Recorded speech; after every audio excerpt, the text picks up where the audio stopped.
celebrating 50 years of success. This is the Atlantic 10 Conference on ESPN+.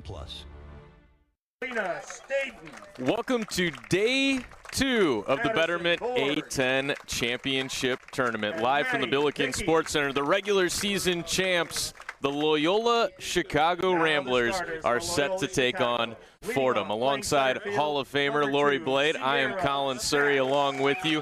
Lori, we saw some excellent softball yesterday, and now we get to see the regular season champs today. Should be a fun day ahead. It's going to be a fun day again. It's just going to continue from yesterday, and I look forward to seeing these top 4 teams today.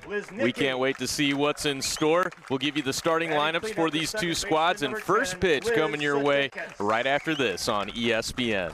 Hitting 50, designated player number 11.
Welcome back to the Billiken Sports Center, site of the Betterment A10 Championship Tournament. The number 1 seed, Loyola Chicago, getting set to take on the 4, Fordham. The Rams emerged victorious against St. Joe's by a final score of 7-3. And Lori, that was a great seesaw battle. Fordham has to feel battle-tested after what they experienced yesterday coming into day 2. They have to have a lot of confidence coming into today after yesterday and their performance overall. And not only do they have confidence in that regard, this is the lineup for Fordham. This lineup was extremely successful just this past weekend up in Chicago. Fordham made the trip straight down, did not go back to New York from Chicago. They've been hanging out here in the Midwest, and this is what they will put out there against Anna Keel. The standout freshman will be the starting pitcher for Loyola. She has been just incredible. It's not often that you see a first-year player come into a situation where they can be an impact player, but Anna Keel has been exactly that. She has been. We talked about that earlier, and we didn't think she was going to start, but they did make that change, so we were right on that. I'm excited to see her. And a hometown product as well. The freshman is from South Elgin, Illinois. She will face one of the best in the conference to get us started. Nalia Nogue leads things off for Fordham. Nogue hitting .394 on the year. And when you've got a senior with the incredible speed that she has, big luxury at the top of the order. The lefty Keel delivers strike one to get us started. Good to see another lefty. We talked about that last night. They had one, and I love seeing lefties for sure. I've got a sneaking suspicion we're going to see a lot more southpaws before the day is over, as that one is off the plate away to even the count at 1. Using that ladder, went out a little bit farther to see if she could get her to chase. Nogue was 1 for 2 yesterday with a run scored in that game against St. Joe's. She works ahead in the count now, 2-1. Welcome to the Midwest weather, right? It was a little chilly yesterday, and today it's going to be beautiful. Picture perfect, up near 70 degrees. Sun is out and shining once again as that misses away. So Nogue ahead in the count, 3-1, and you see the pressure it puts on the defense for Loyola Chicago. The wheels are turning out there, trying to make sure she doesn't get an easy one to the left side. Full count. Came right back at her. She's going to challenge her. She trusts her defense. They've been solid behind her all year. We'll take a look at that defensive alignment after this at-bat as Keel Roxon deals a payoff, and it's spoiled by Nogue. And if that fence wasn't there, Lori, I knew you had that one. Absolutely.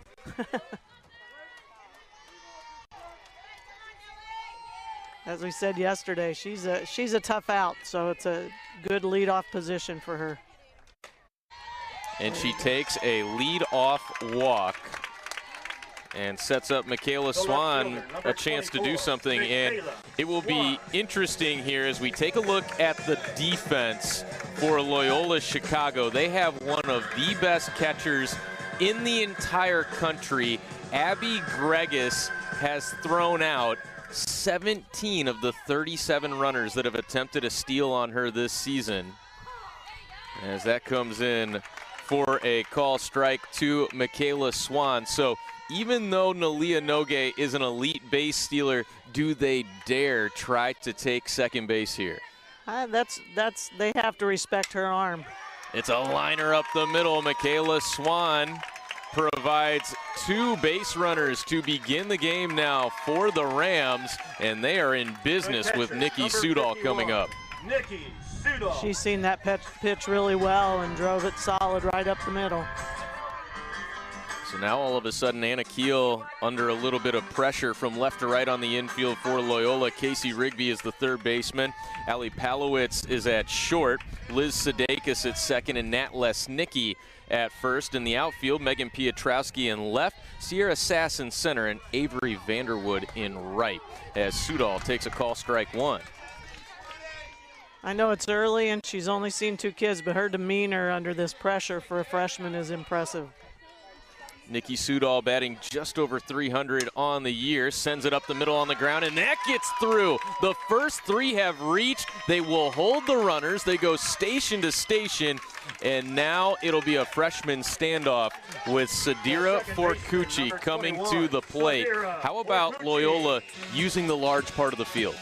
They sure are. It's seeing eye there, but Coach Inoue wants to get a big inning and not press, even though Nogue has that speed coming around there on the hit.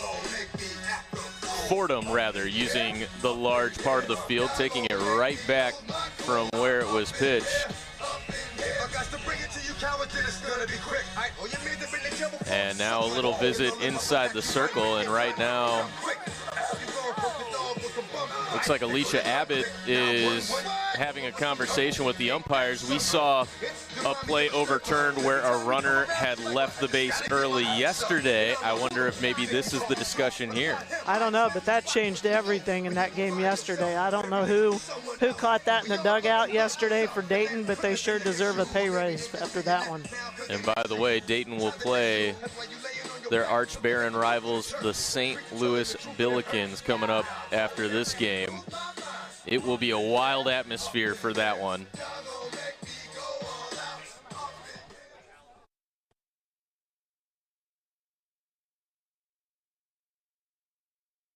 They are indeed challenging whether the runner left the base early. We'll let you know the result of that challenge when we come back. As things stand, bases loaded with nobody out. Big call upcoming next on ESPN.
As things stand, bases loaded. We'll see if that runner from first, Michaela Swan, left early after she singled earlier in this inning.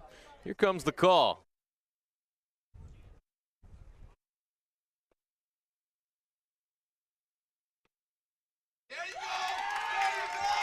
An unsuccessful challenge, so the bases will remain loaded for Sadira Forcucci. Melissa Inoue getting a lot of help from a ruckus Fordham crowd. Another look at that play right there, whether she left early. And the first pitch to Forcucci is spat on for ball one. It was definitely not as obvious as yesterday, that's for sure. No question, that was a little bit closer right there. Forcucci off her hands, and they call the infield fly rule right there. What a good pitch, right on her hands, and then even better, getting out of her circle to go get it. That could have been trouble. So danger averted for now. It'll be Eva Kerr. They retire the leader in home runs. Sadira for just a couple of pitches. Also leads the team in RBIs. Now it's Eva Karatzis, who we saw play a big role yesterday. Karatzis hit a home run. She's got home runs in back-to-back games. She went 3 for 4 in Game 3 against Loyola with a dinger, and she works ahead 2-0. They're going to stay away from her, but that was a huge out to get Forcucci in that situation.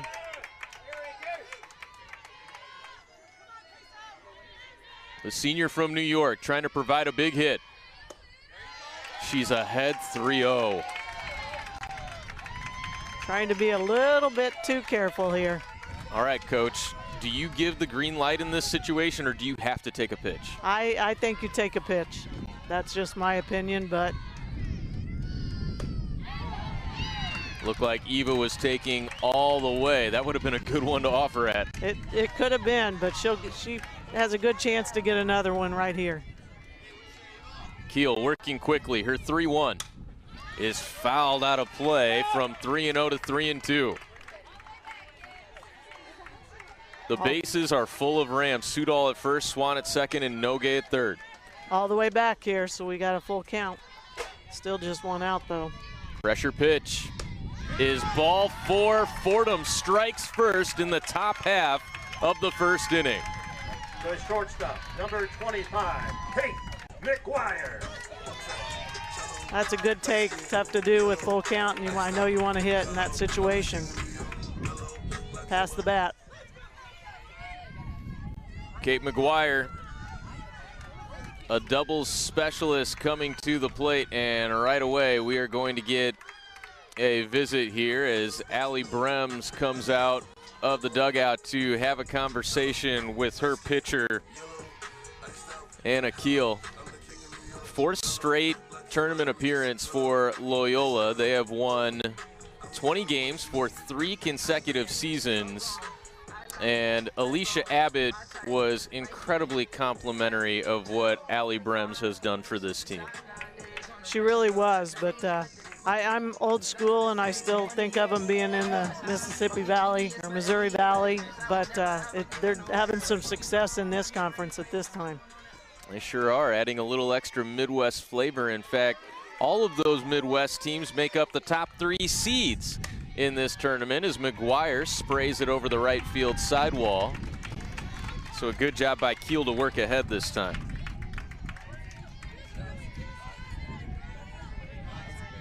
No home runs for Kate McGuire, but 15 doubles this year. She might have just changed that. It's a grand slam.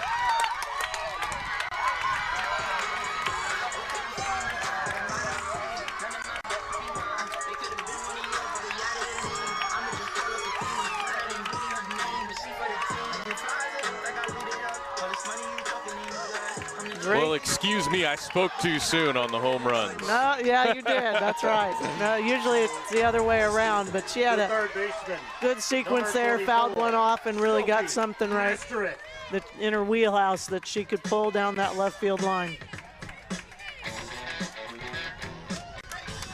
What a moment. We talked about their confidence coming in, and it's showing right here early.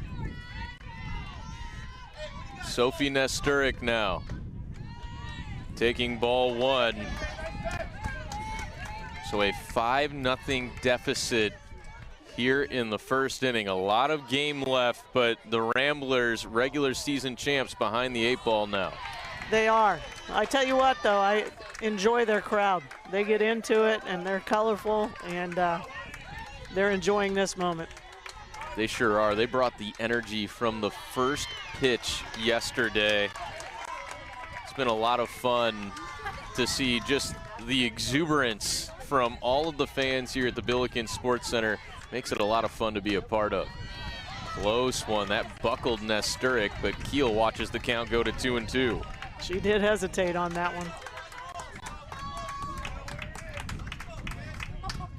Still just 1 out in the inning. Full count.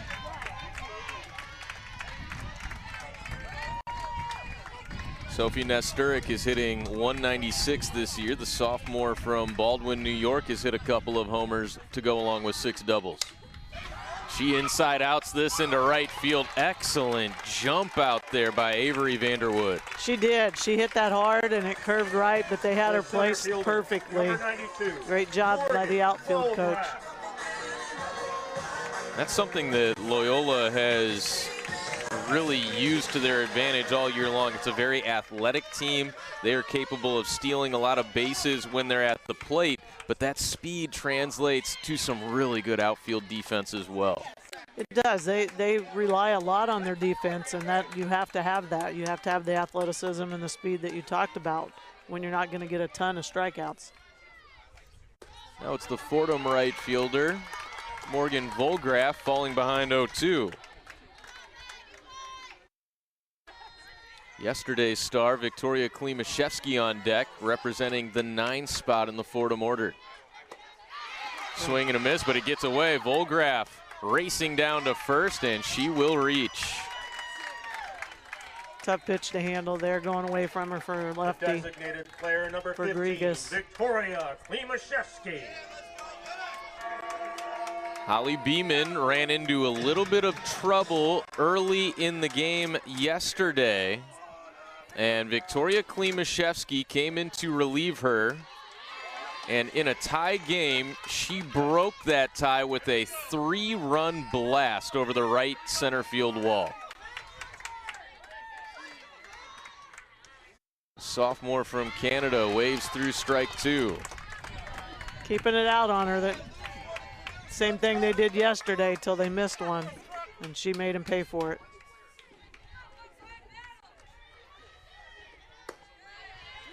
Oh, 2 is a little further away off the plate.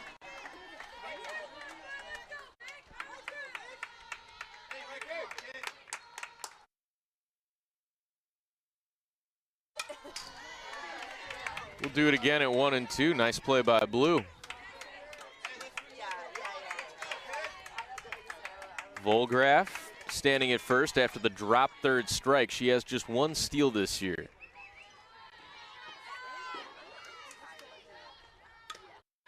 That one spoiled as well. Just held on that one. Good pitch. And with the ability to control the run game, those extra base hits, the home runs like the grand slam we saw from Kate McGuire, worth their weight in gold. They are, and then you throw the 2 free passes in before that. Nicked into the mitt. That'll do it for the first inning, but not before Fordham sends their entire lineup to the plate. And the big fly from Kate McGuire, igniting this Rams crowd here in St. Louis. Her first home run of the year is a grand slam in the A-10 championship. We'll be back with the bottom of the inning after this on ESPN.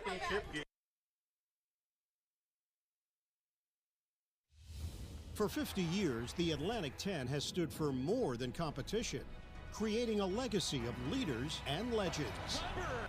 From buzzer beaters Jumper in the air. to championships, where athletics, academics, and the pursuit of excellence converge. And there's Canby. As we celebrate the 50th anniversary of the A-10 Conference, Nelson. we honor the past, embrace the present, and look forward to the future.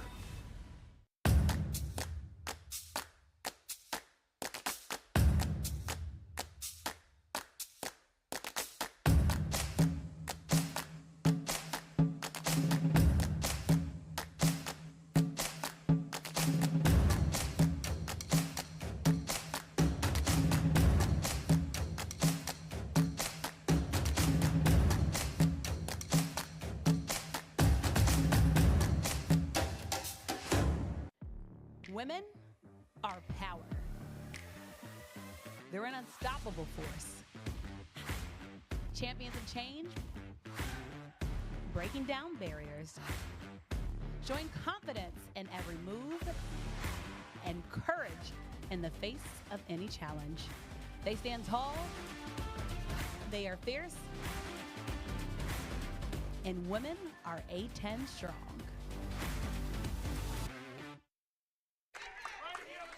Count is 1-0 to Sierra Sass, leading things off for Loyola. Avery Vanderwood will follow. Nat Lesnicki batting third. Liz Sudeikis cleaning things up. Anna Keel pitching and batting fifth. That hits Sierra Sass, so a leadoff base runner for Loyola. Allie Palowitz in the sixth spot.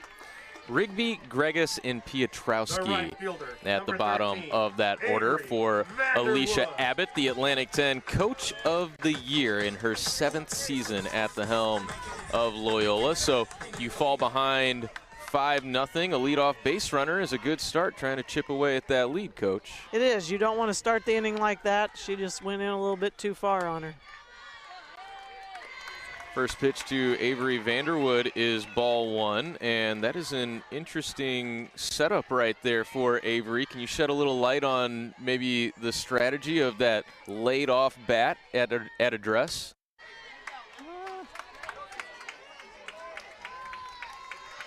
She is just laying it back, probably going to try and get it through a little bit quicker. Maybe put something to the left side here. Takes up. She works ahead in the count 3-0 against Olivia Simcoe, who is the leader in ERA for Fordham. The junior from Ontario, Canada, has been unbelievable this year for Fordham. And with the injury of Holly Beeman early in the season, so much was put on Olivia Simcoe, and she answered the bell in a huge way through a no-hitter earlier this year with 10 strikeouts against North Dakota. She's the real deal. She is. Just a touch on that. I think Coach said she threw that no-hitter right after the injury, and she had to come in and take over. So that had to, just give some confidence into her to continue on. She rocks and deals with a 3-1, and a hit by pitch and walk begin the bottom of the first for the Ramblers. And this is something that has been a staple of Loyola all year long. No matter the scenario, no matter the situation, they always still feel like they have a chance. And when you've got players like Nat Lesnicki, it's no surprise. Right, Coach Abbott mentioned no lead is safe. They believe that they can come back no matter what. Lesnicki watches ball one with 2 aboard now. Nat hitting a team-leading 377 with an on-base of 440 as well.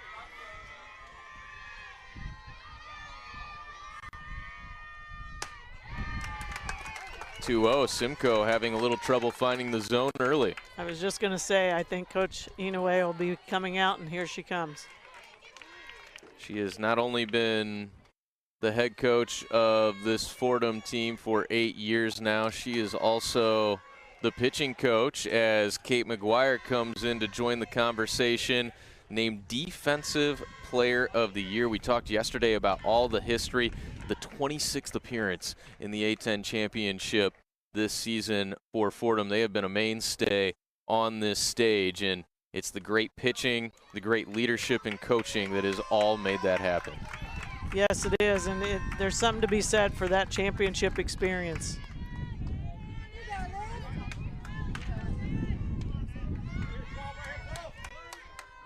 So Lesnicki with a 2-0 count here. The next to the junior from Plainfield, Illinois, is a call strike.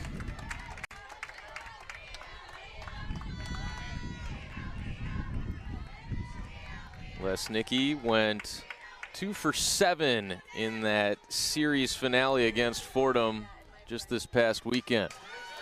Off her hands, it's foul, so whatever Melissa Inoue said to Olivia Simcoe seems to have done some great stuff for her. Part of it is you've got a 5-run lead, and I know it's early, but you have to attack these hitters in this situation. Lesnicki, first team All A-10. That gets away from Sudol, and the runners advance to second and third. Opportunistic, and now you got 2 in scoring position. You do. She did a great job keeping that in front, but it just got away enough to advance those speedy runners. Excellent read. And now the payoff pitch to Lesnicki is a grounder to the left side. It gets through. That'll bring 1 home. Throw goes to third base. They're on the corners. Lesnicki provides the first run for Loyola Chicago, and still none are out. This is a huge response for the 5 runs put in the top of the first for Loyola.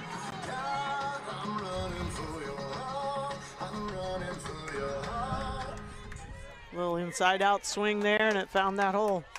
Just a little dribbler, but it was placed perfectly. And that is why Lesnicki has been so good at driving in runs, 30 of them now on the year. Here's the leader in RBIs, Sudeikis, as second base will be conceded to Lesnicki. They've got him at second and third again. That might be the first time in our 4 games that we've seen somebody take the base on first and third. Says a lot about the catchers in this conference, doesn't it? It does. 0-1 on Sudeikis. Is ball 1. She is close. I'll give her that. That's the kind of pitches you want. Liz is hitting .273 this year. The redshirt sophomore from Chicago Ridge trying to drive in at least 1 more, if not 2. She went after a pitch way up out of the zone for strike 2. She did. She took that up on her hands, and she just couldn't back off of it. Looked so good. Wind is blowing out once again, this time a little bit more towards left field. Those sluggers wanting to get it up in the air. That's popped up towards her own dugout, but there is not enough room there for Karatzis to make a play. Good sequence so far, coming right back here after scoring that run. Simcoe still looking for her first out in the bottom of the first. It's a high chopper to the left side, cut off by the third baseman. They do not get her. The speed of Sudeikis beats it out. A second run comes home, and Loyola Chicago is answering right back in impressive fashion. With that one, I would call that a turf hit. That big couldn't quite get to it, and she got down the line really well. So the 2 leaders in RBIs come through here in the bottom of the first. They're on the corners once again. Good effort there by Nesturik, but that was going to be an extremely difficult play anyway you sliced it. And now it's Anna Keel, a chance to help herself out. Almost baiting a throw down to second, but it will not come. That advancement earlier on the first and third helped them out to score that second run. Sass and Vanderwood have scored already. Now it's Lesnicki at third and Sudeikis at second.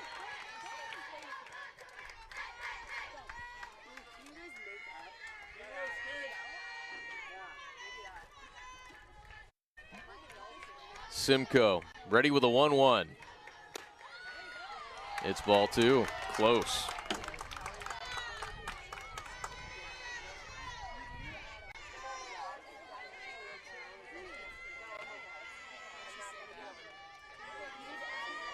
Anna Keel, a .277 hitter this season, pops it up behind home plate.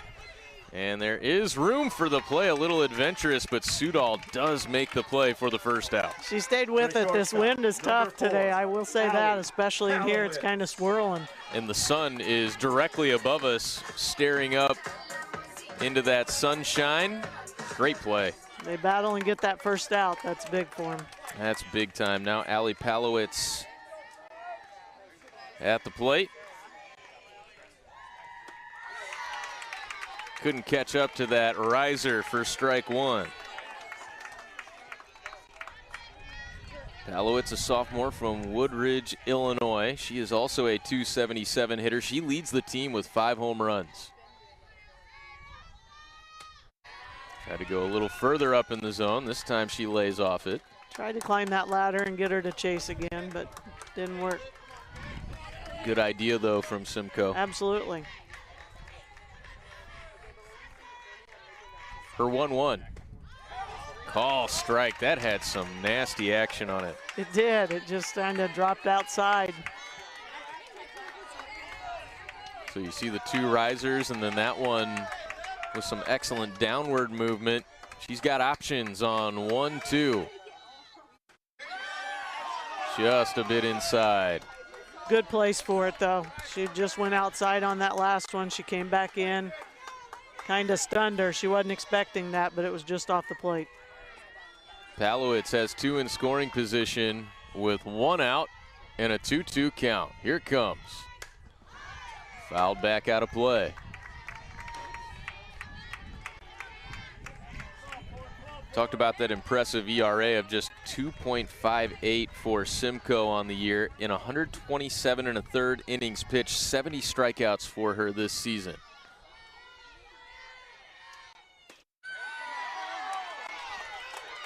Close, but ball 3. Coach is not happy with that.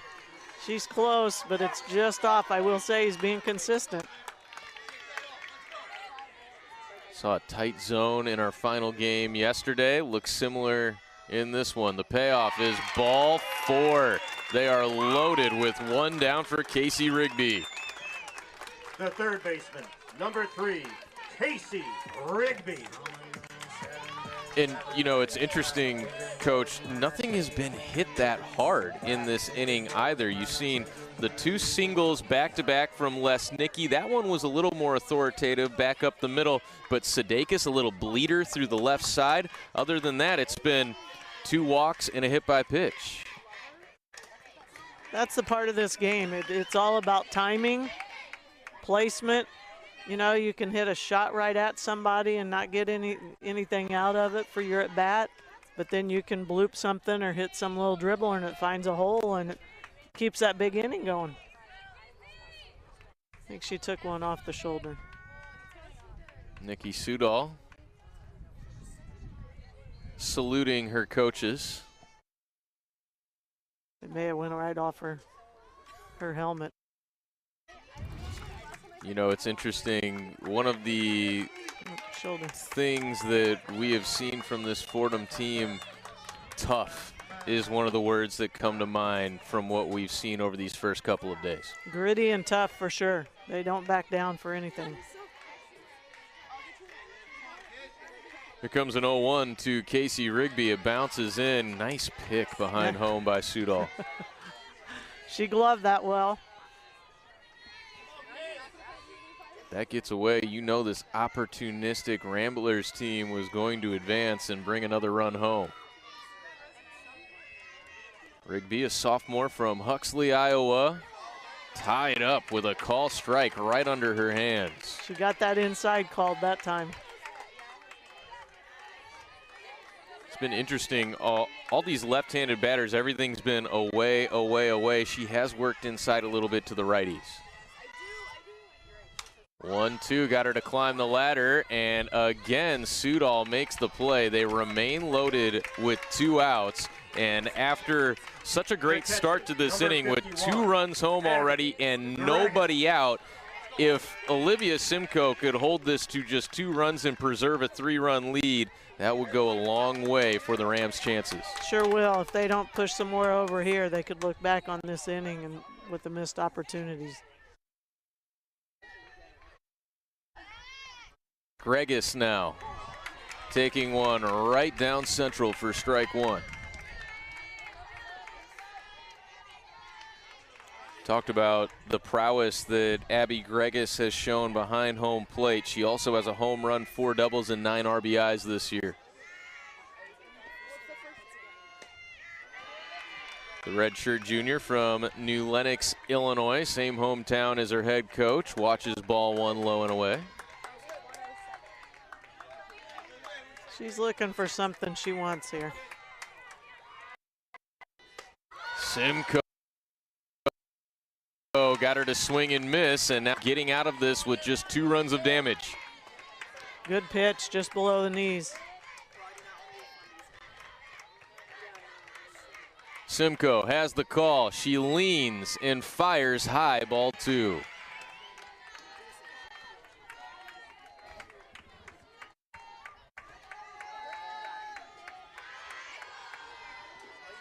Big at bat right here for this game. Foul tipped back. It stays 2-2. Simcoe went 6 total innings against Loyola Chicago over this past weekend, and she was very effective. Only 3 earned runs, 4 runs total in those 6 innings. Another big pitch. Flied shallow to left field, and McGuire, the player of the year defensively, goes out to glove it. Fordham escapes with their 3-run lead after the first 2 scored with no outs. We head to the second. You're watching the Betterment A10 Championship.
Fielder number 20.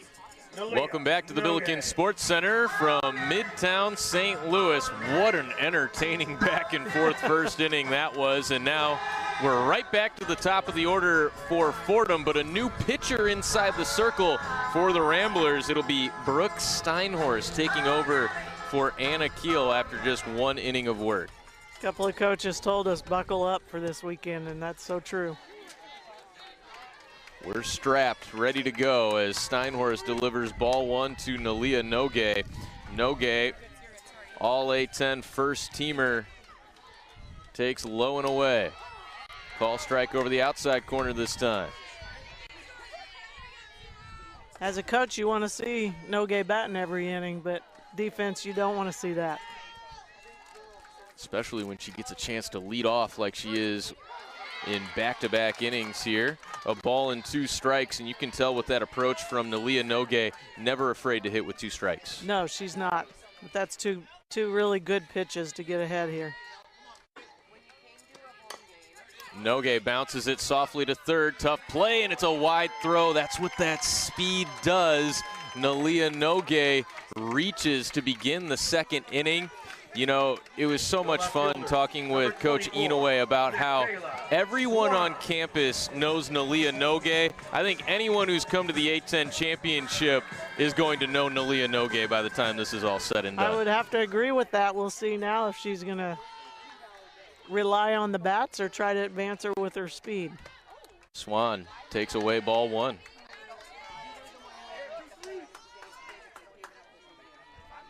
I think it's going to take a lot of runs this game.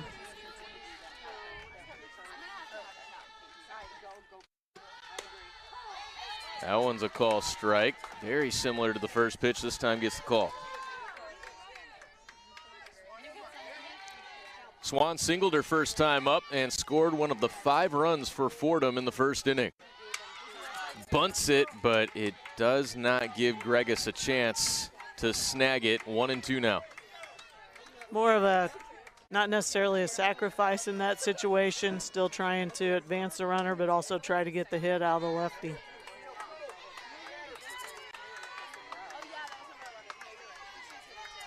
Steinhorst ready with a 1-2. Offered at, that looked like ball 2, but Swan stays alive. She did. She went outside the zone on that one, but stays alive. Nikki Sudol is on deck for the Fordham Rams. They've dealt with so much adversity, injuries, not only to Holly Beeman inside the circle, but some position players, and they are full strength at the right time. Oh. Caught out of the air, and they double off Nogue. Huge play for Loyola. Right off the end of the bat, right back to her, and she does a great job fielding her position. Sometimes those knuckleballs can be a handful, but she did a great job with it. What are the keys fundamentally to a pitcher being able to field their position effectively like we just saw? Well, they have to be trained. As soon as you release it, you're no longer a pitcher. You have to be able to field your position. So you want to follow through and get into an athletic stance so that you can do that. Plus, you're not that far away. You know, some of these balls coming off the bats are pretty dangerous, but if they can get in that situation and be athletic, they can hold their own. Saw some of that athleticism from Steinhorst right there, the junior from Wisconsin. Just 27 strikeouts in 86 innings pitched this year, but that's been a theme for Loyola all year long. They have handled traffic on the base paths well, and defensive plays like we just saw a big reason for that. Sudol watches ball 1. Well, getting Nogue doubled off on that is huge for him. It does take a lot of pressure off on the defense.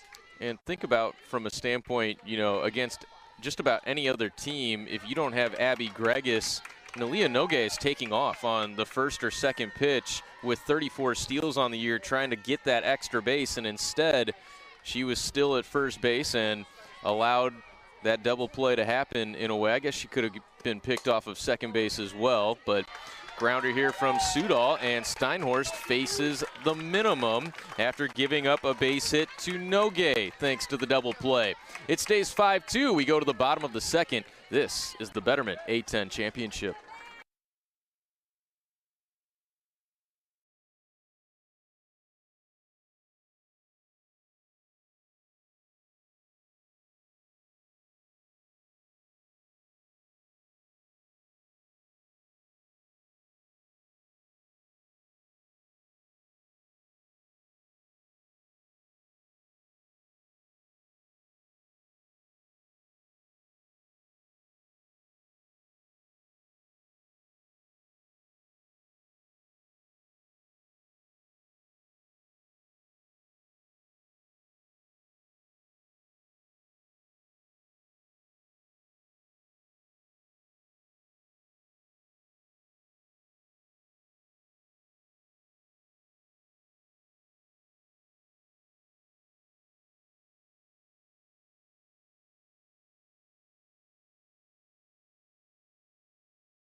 Welcome back to the Billiken Sports Center. The Ramblers at the top of the dugout trying to make some noise here as we begin the bottom of the second inning. A grand slam from Kate McGuire in the first helped Fordham jump out to a 5-0 lead. Really promising start to that bottom of the first inning. Both runs came home with nobody out, and a great job by Olivia Simcoe to limit it to just that. Megan Piotrowski takes strike one. 9-1-2 due up here for the Ramblers. She really did a great job holding them to just 2 runs, but Steinhorst was also impressive coming in and getting that quick inning for him. Freshmen have made such a huge impact so far in this tournament. Piotrowski, a freshman from Tinley Park, drops down a beauty up the third base side, and it tight ropes the chalk for a leadoff single. I would have to agree with that call. It looked like it was going to go foul and got right to the chalk line and stayed in. Nesturic likely did not have a shot at that one, even if she had come in to charge and play it. First baseman was coming in as well, so it would have been a tough play for Cucci to get over there to first and make it all work. Now it's back to the top of the order. Sierra Sass was hit by a pitch to open up the bottom of the first and later scored the first of those 2 runs. Seeing the leadoff get on a lot so far today. It's been a common theme as well in this championship. As the runner goes, throw is not nearly in time, so a stolen base for Megan Piotrowski, her 13th of the year. There are 4 players on this Ramblers team that have double-digit steals, but did she leave early? She must have. They've called her out. Let's have another look.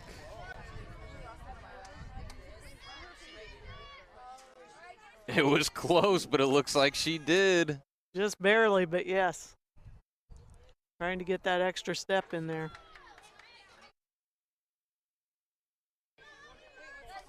Good catch.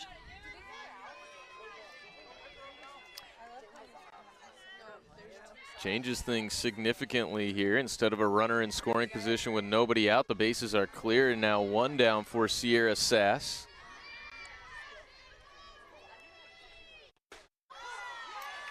Checks her swing at strike 2.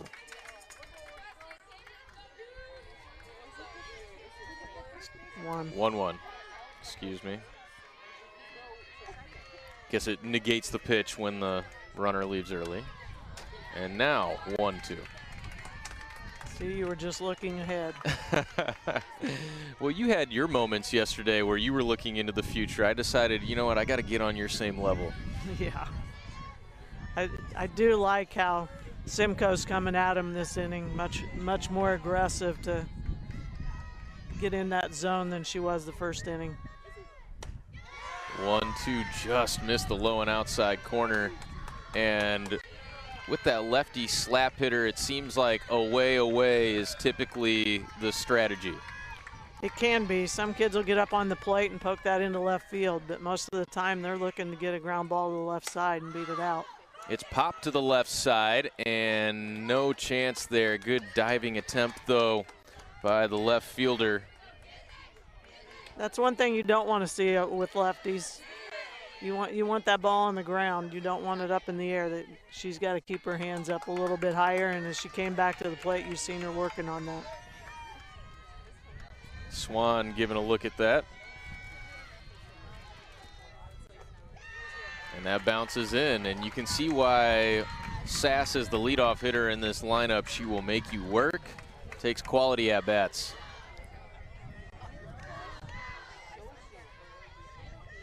Payoff from Simcoe is spoiled. Good pitch. You have to challenge her once again and count on your defense to help you out. Avery Vanderwood on deck. Once again, sent back out of play.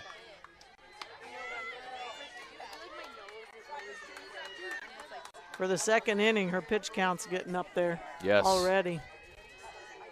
47 pitches already just to get 4 outs. Another 3-2 offering. Is ball 4. Wow, that was close. The right fielder, number 13, Avery Vanderwood. You know it's close when coach steps out and has a word to say. You know it's close as well when the batter is frozen and almost ready to go back to the dugout, had to do a double take. Oh, okay, I'll take first base. Thank you very much. Vanderwood watches strike 1. A lot more strikes this inning, though, for Simcoe. That's a good sign. Definitely. She fell behind in the count quite a bit in that first inning. In fact, she fell behind Avery Vanderwood 3-0 before walking her.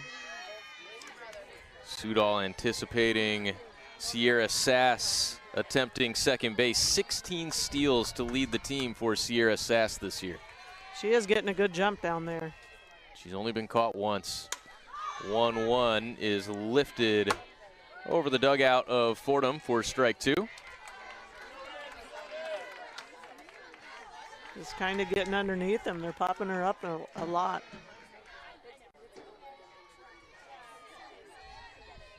Vanderwood hitting .320 this year. Up and out. And again, Sass staying put at first base.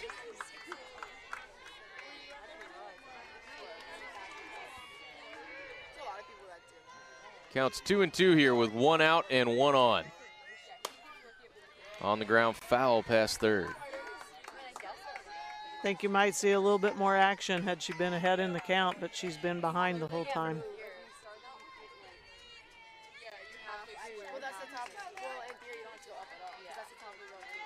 And with Lesnicki on deck, you've got to come at Avery Vanderwood.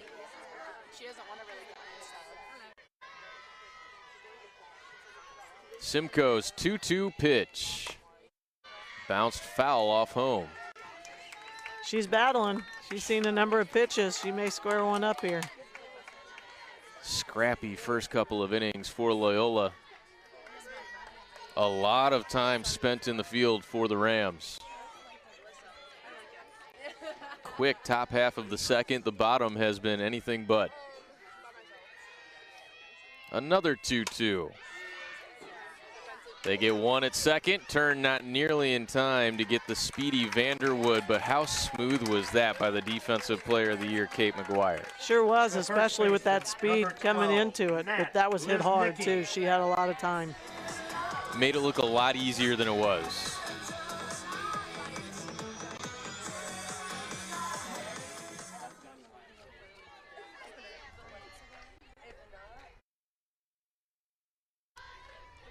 The Enter Sandman remix for Nat Lesnicki as she takes high ball 1. Used to hearing Mariano Rivera coming out to that all those years. Maybe not that style of it, but Lesnicki drove in the first run of the game in the first inning. She takes strike 1 to even the count.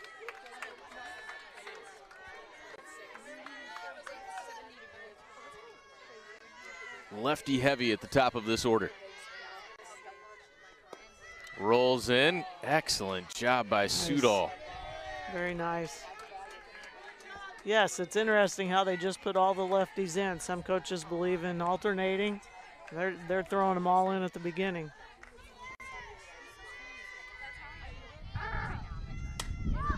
Two 2-1.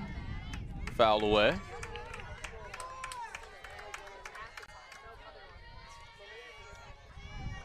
Now Simcoe just 1 strike away from getting out of this.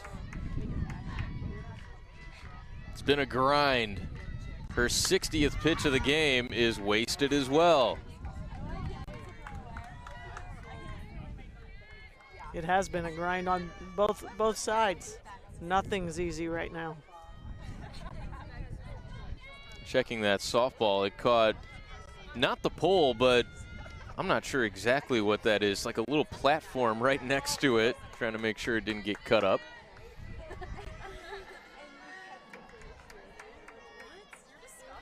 Simcoe's next 2-2 offering. High. Great take by Lesnicki. Full count, 2 outs. Got some speed on the bases. She gets a hit to the right side. She may get to third. Vanderwood, the runner at first. Simcoe's full count pitch is fly to left field. Swan is there, and she's got the final out of the inning. So after both teams exploded in the first for 7 total runs, zeros on the board in the second, we head to the third. This is the Betterman A-10 Championship.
Four, 5, 6 due up for Fordham as they lead at 5-2 as we enter the third inning. Sadira Forcucci leading things off here against Brooke Steinhorst. You've got to be something special to make the A-10 first team as a freshman. Sadira Forcucci has done that, but she is grounded out on the first pitch to begin the third. She's going to be disappointed in both of those at-bats, but she'll get more opportunities down the road here. Yeah, moves to 0 for 2. She popped out on the second pitch of her at-bat back in the first inning with the bases juiced. That was the first out of the inning for Loyola. And now Eva Karatzis pushed home a run with a walk. She was a little surprised by that first call, strike one. Expanding it a little bit, maybe.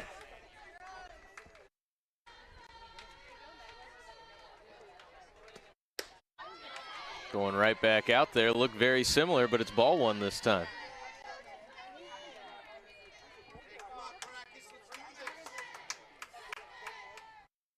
Eva Karatzis trying to make it 3 games in a row with a home run. That'll make it tough.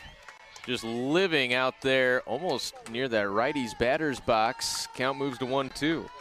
I don't think I would change anything in this pitch sequence. Karatzis able to spoil that pitch.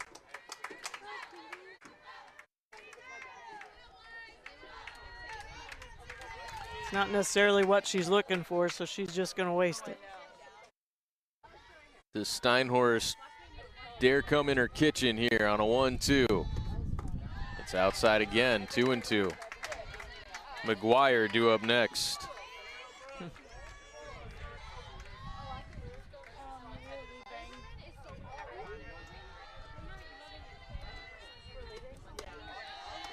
Up and away, full count now to Karatzis. After homers in back-to-back games, she's just one shy of Sadira Forcucci's 8 with 7 home runs on the year.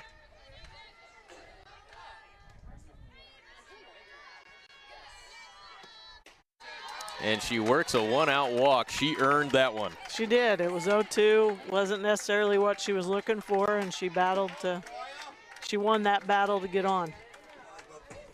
Now you got to deal with Kate McGuire again, who had the grand slam back in the first inning. Got a pitch over the middle, elevated, and she did not miss. She takes away ball one this time. You set her up there, though, calling that. I'll take all the credit for the skill that Kate McGuire has. Kidding, obviously. She lines this one, but hooking foul up the left field side. She's seeing the ball well today. You know, it really stunned me to see that she had not had a home run coming into this final this A10 championship, because she absolutely crushes the ball. Those 15 doubles, a testament to that. Yeah, I would agree with that. I would not have anticipated seeing her swings yesterday that she did not have any home runs. In fact, it was just the 3rd home run of her career. Rather surprising. 2-1 the count to her from Steinhorst. That's lifted out of play to the right side. Steinhorst is challenging her, though. He's going right at her aggressively. Eva Karatzis is on first base after a 1-out walk. Now a 2-2 pitch.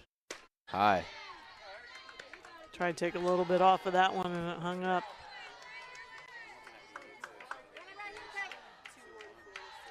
So now Fordham turning the tables. They're making Steinhorst work in this 3rd after it was tough work for Simcoe in the last half inning. Back-to-back walks.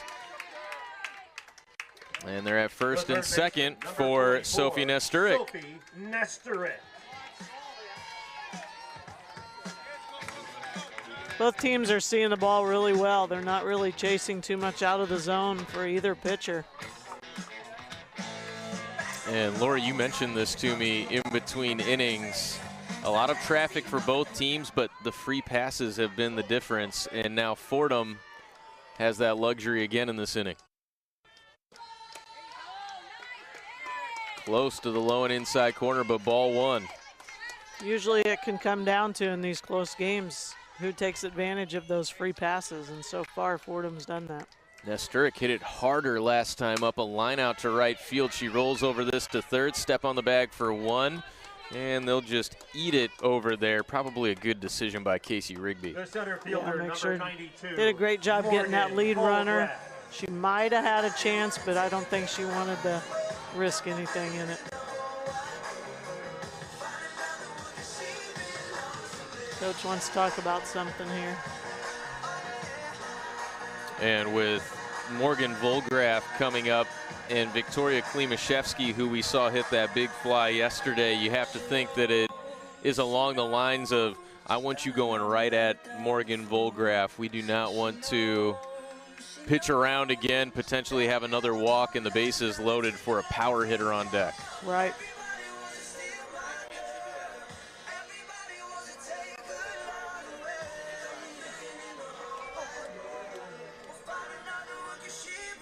All of our scoring in the first inning.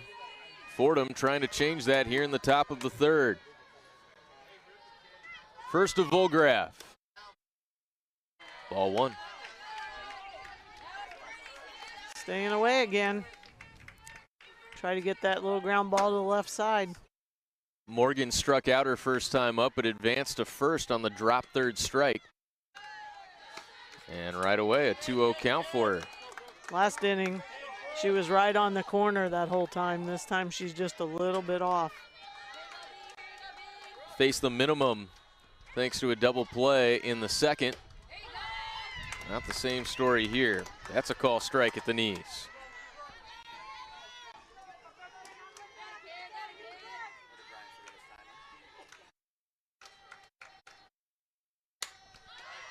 Fouled out of play, 2-2. And just looking at this defensive alignment, Liz Sudeikis is pretty far towards that second base bag. If she could just pull a grounder, it has a chance to get through that right side. 2-2 is low and away, full count. That kind of tells me they're going to stay on the outside part of the plate, or at least try to. They did come in a little bit on that foul ball, but to pull something strong enough on the outside corner, that'd be tough. She sends it into the corner in left field in foul territory, unable to come up with it. Was Megan Piotrowski, so second life here for Volgraf. It is. It looked like it went right off her glove. I couldn't quite tell, but Yeah, it's tough for us to see. she almost got there. Down that left field line.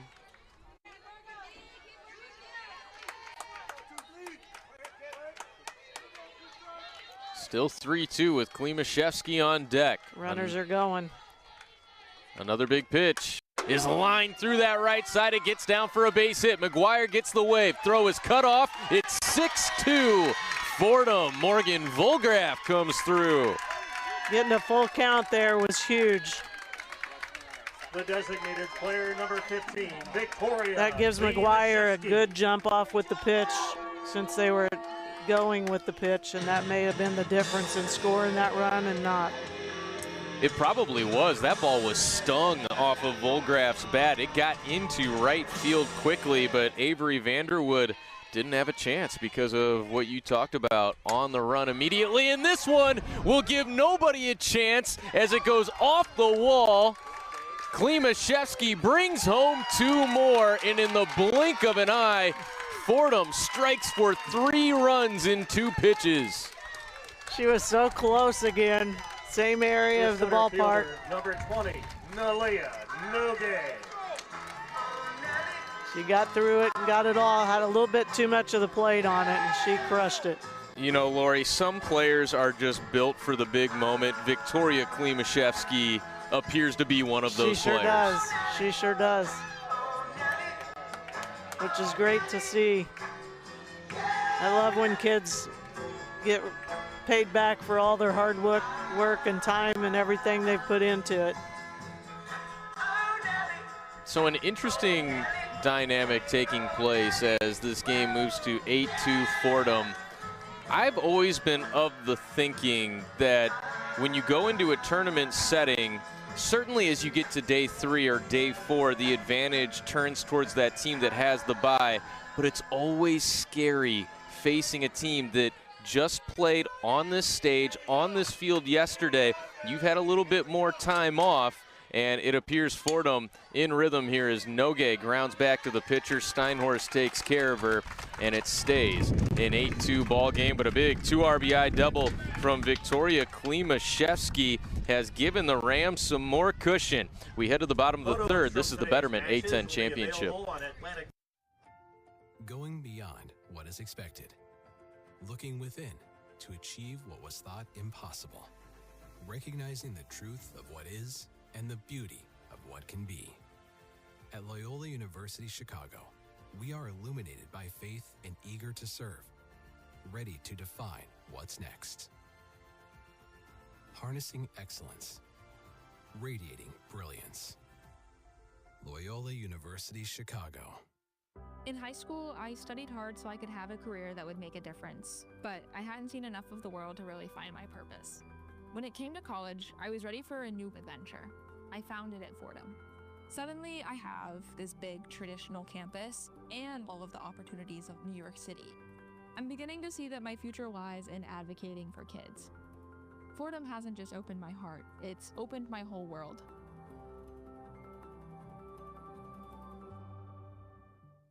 This is 4-time All-Star Arike. This is Off Rike. She played JV. Arike's game is money, and so is her investing because she uses Betterment to optimize her portfolio. Off Rike just found out her hot stock pick went cold. Arike uses Betterment to automatically reinvest her dividends so she can stay automatic from 15 feet. Off Rike isn't even semi-automatic. Being able to focus on your game instead of the market, that's the Betterment effect. LUC and the Blurs need another response after Fordham scored 3 in the top half. It's up to 4, 5, and 6 in the order to do so. Liz Sudeikis brought home the second run of the first with an RBI hit. Anna Keel to follow, and then Allie Palowitz as she ropes it down the left field line. Good attempt by Swan, but it eludes her glove. Sudeikis is 2 for 2 with a single and a double.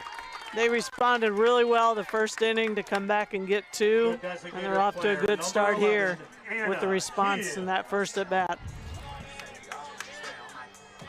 That was absolutely crushed down the left field line. And it sets the table for Anna Keel now. Tough first inning for her inside the circle, but she can make up for it with her bat right here. Offers at the first and dumps it into shallow center for a base hit. Getting the stop sign late, throw behind it third. She's safe, and I think if you would have held the glove on her, might have had her there. It was close. Wow.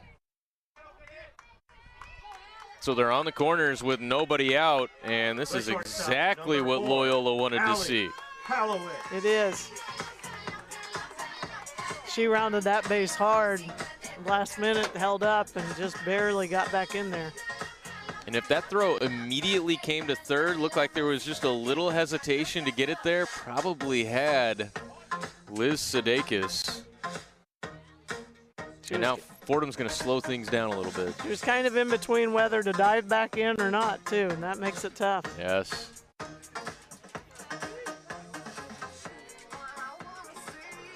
Allie Palowitz drew a walk her first time up with nobody out. The first two pitches have resulted in hits from Olivia Simcoe here in the bottom of the third. So mention that Fordham took that series against Loyola Chicago up on the North Shore of Chicago just this past weekend, and they had a chance to sweep.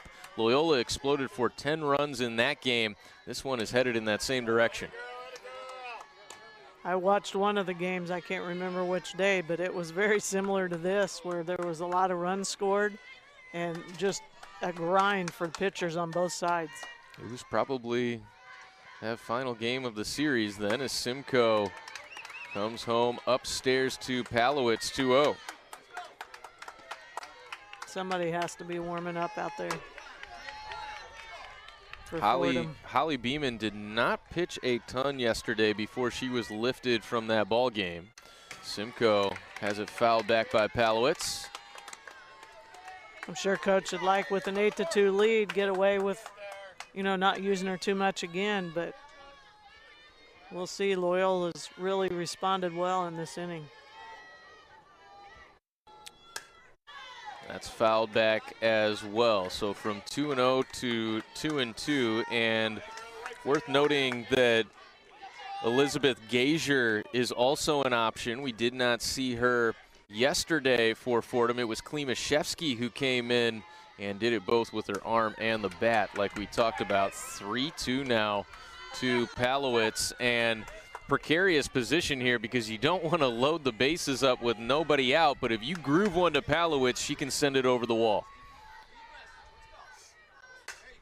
And she skies it high and deep into left. Swan backing to the wall, makes the grab. It'll be a successful sac fly, but could have been worse. Palowitz just missed it.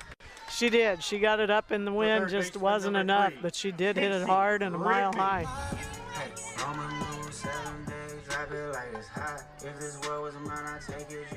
That wind was trying to aid it just a couple of feet in front of the wall. Swan makes the grab. It allows Sudeikis to come home after she doubled to lead off the inning. Keel stays at first, and now it's Rigby taking strike one. These kids are trained well. She knew to bring that throw in to second base to keep her at first rather than having a chance at home that deep. That's a great point. That was a very high IQ play, and with just one out in the inning could make a huge difference as that runs high for ball one.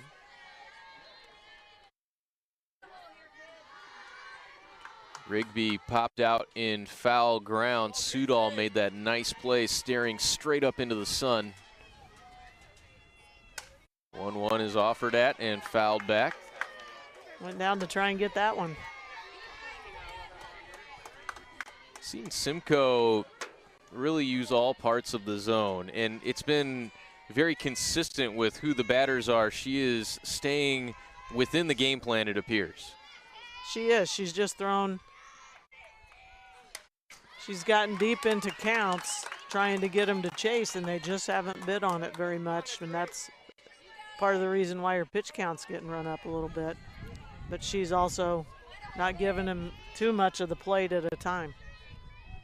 We've seen that across the board so far here at the A10 Championship Tournament. Teams that have shown discipline have been rewarded. McGuire gets the first out at second. Throw is high and wide. Don't think they would have had a chance at her anyway. But it will be 2 outs now after the fielder's choice. Rigby replaces Keel at first. Once again, solid at short, trying to get that double play to get the lead runner. So hard to turn double plays against a team like Loyola. They offer so much athleticism and speed on the base paths. Can't really circle anybody in this lineup that you would say is a double play candidate. Gregus watches strike one. Haven't seen that off speed too much, but yeah, she's pulling that out of her back pocket right here. Good timing for it, though. Yeah, Simcoe steals a strike to begin the AB. Got Gregus to pop out to short her first time up. She's under that for strike 2. That first inning when she got in trouble, she did move the ball around enough just to get some pop flies. If you remember, Sudal had 2 fly balls herself to get 2 putouts. See if she can do it again here in an 0-2 count. Gregus doesn't offer, though. Ball 1. Still ahead in the count here. Let's see if she goes back to that off speed. It kind of caught her surprised, I thought, on the first pitch.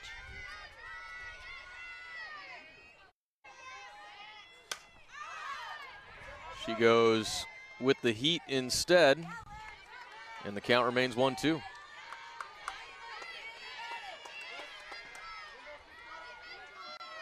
There's no easy outs in this game. There really aren't. That's what has allowed these teams to reach this stage. 2-2. Yeah, you look at the numbers and you see Abby Gregus hitting 206, but she's got some pop in that bat too. You got to be careful. 2-2 to her. Is popped up. This one heading towards the tent. Oh, almost had the ricochet. Get that extension out with that left hand.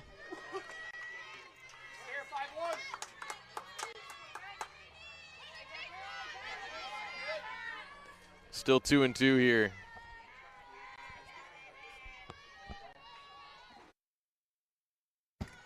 Skips through the 5-hole of Sudal, and that allows the runner Rigby to move into scoring position. I haven't seen her a lot, but I would have to think she's a better hitter than a 200. Yes. This is a quality at-bat here. The payoff is lifted high and deep, fairly deep at least, into left. Swan with plenty of room for the final out.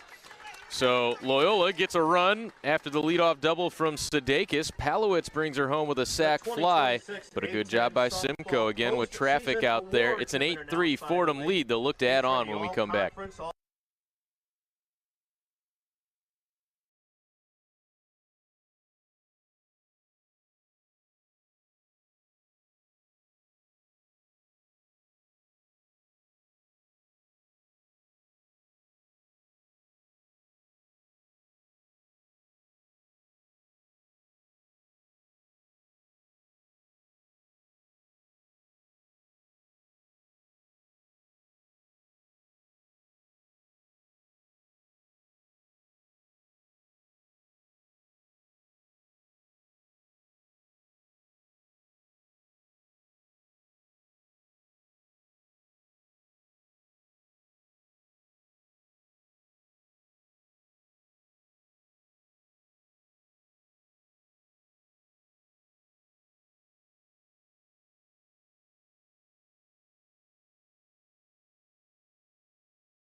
Fordham leads this game by a score of 8-3. I'm Colin Surrey alongside Lori Blade with you on ESPN Plus. What a beautiful day. Just a few clouds in the sky, but that's about it as we start the fourth inning. A big 5-run first and a 3-run third for the Rams. And Lori, those crooked numbers that you can put up just make such an impact in the game. They really do. They can take the wind out of your sails, but also put some right back in as far as the momentum goes, and who takes advantage of that ends up determines the outcome a lot of times. Michaela Swan working ahead in the count 2-0. Brooks Steinhorst relieved Anna Keel after just one inning of work. Big 2 RBI double from Victoria Klimaszewski in the last inning for Fordham, and right away Steinhorst has fallen behind 3-0. That was a pitch she was getting earlier and didn't get that call that time. Sudol and Forcucci to follow. A 4-pitch walk. It hasn't turned out well when that's happened so far. Number 51, Swan has now reached 2 out of 3 times, 1 for 2 in the game with a single, and now Nikki Sudol trying to add to her 1 for 2 day.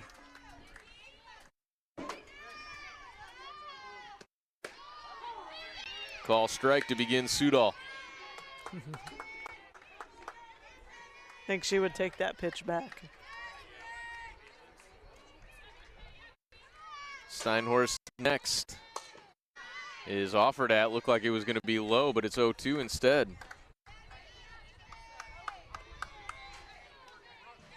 Good start for her after falling behind 4 pitches to the leadoff. Good bounce back thus far. Sudol squares around and ready for an 0-2. She lifts it out of play.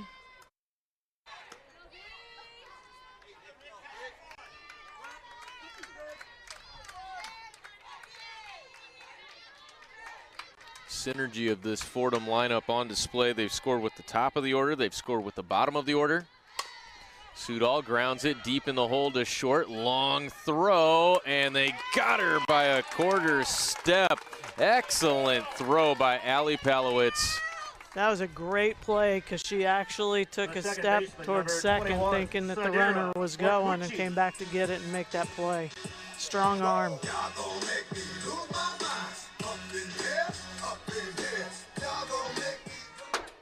Plants that back foot and fires a strike. Now it's Sadira Forcucci. Forcucci, a player that Fordham felt like was under-recruited in the Northeast. Her dad is a former defensive coordinator for the Fordham football team, so it only made sense that they would be aware and maybe take a little extra look at what Sadira has to offer, and boy, has it been a lot. 3-0. I think anybody in the business would love to have a Forcucci come and recruit herself to your school a little bit. Inoue saying she wants that two-way street in terms of the recruitment. It was certainly the case for Sadira Forcucci. They walk her on 4 pitches. 2 4-pitch walks in the inning. Swan at second base. And now Karatzis gets another opportunity with runners on board. She has already walked twice in this game.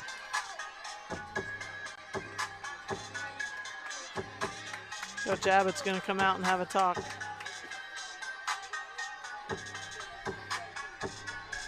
Six walks already issued by the Ramblers. In 2.1 innings, that makes it tough on the defense. Sure does, and it just feels like, you know, when you're giving up those free passes, there's a little bit more weight on everything that you're doing. That pressure starts to set in a little bit more. We talked about how good this Loyola team is defensively. You want to give them a chance as you see the Dayton Flyers, it looks like, out there warming up, getting ready for their next game against St. Louis. there's no defense for a walk, so it just handcuffs your defense. I know it's frustrating, you know, for a defense, but they'll stay with it and have her back when she gives them that opportunity.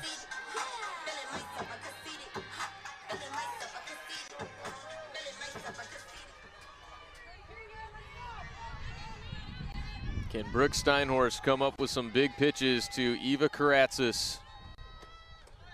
First one rolls in for ball one.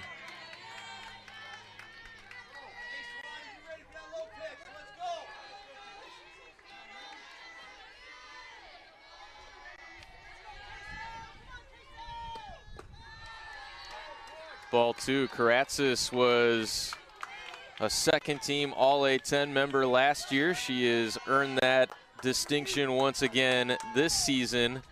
20 home runs in the career of Eva Karatzis. 3-0. Steinhorst just struggling here. Find the zone at all. That's 7 straight balls. And then Kate McGuire, who already has the grand slam on deck. Back-to-back 4-pitch walks. The shortstop, number 25, Kate McGuire.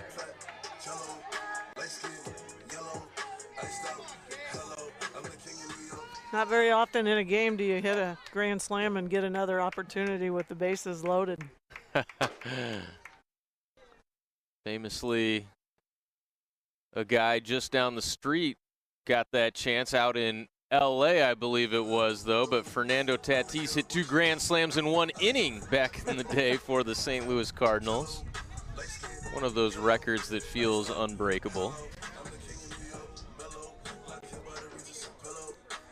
Kate McGuire trying to do it twice in this game. A look at our line score. 6 RBIs between McGuire and Klimaszewski. And a chance to drive some more in here for Kate.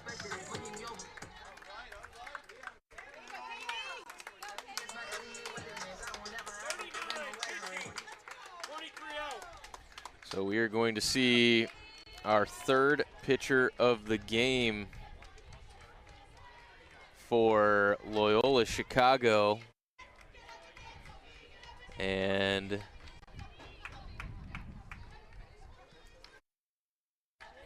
trying to look for who this is here. No pitching statistics for the player that Loyola has sent out there, or maybe it's just a different number. We'll let you know who it is when we come back on ESPN.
First pitch from Katie Gajdaszek, who is wearing 39. She's been wearing number 1 all year from what I understand, but the freshman from Green Bay, Wisconsin, has a 4.35 ERA.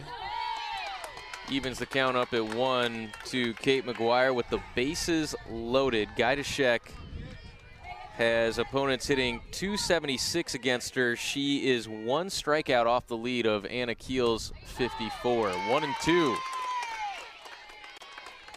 She's going to be tough to hit, getting that call, rolling it over, getting that outside corner. That's a good pitch. Kate McGuire is seeing what she has to offer. Does she take the bat off her shoulders now? Not on that one, low and away. Ball 2. 2 off-speed pitches, 2 drop balls. What will she come back with here?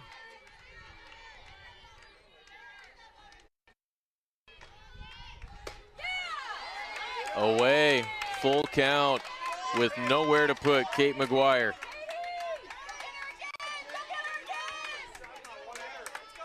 The grand slam and a walk already for McGuire. Ball 4. The 4th walk of the inning. No hits for Fordham.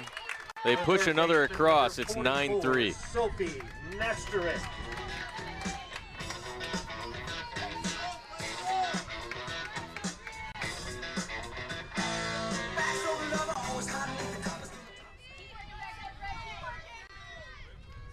Here's Sophie Nesterik now against Gajdusek.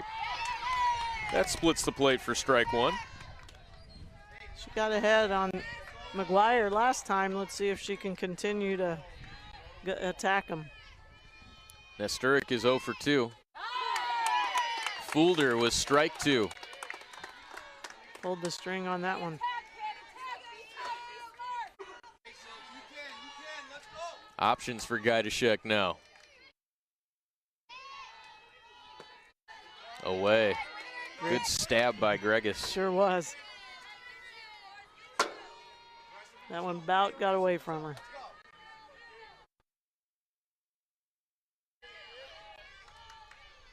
The next to Nesterik. Out of play. She's doing a good job getting ahead. She's just got to continue to challenge him. Bases loaded. Karatzis at second base. Forcucci is at third, and McGuire just pushed home a run with her walk at first. Nesterik bends out of the way of ball 2. First one she's brought in hard like that. Caught her off guard, but it was just off the plate. And now Nesterik has gotten a good look at what Gajdusek has to offer. The 2-2. Up for ball 3. Right back to full count. Goes back to what we talked about earlier. They're just not chasing. You better be close on the plate because they're just not going after something that's off. That's popped up on the infield. And the play made by Palowitz.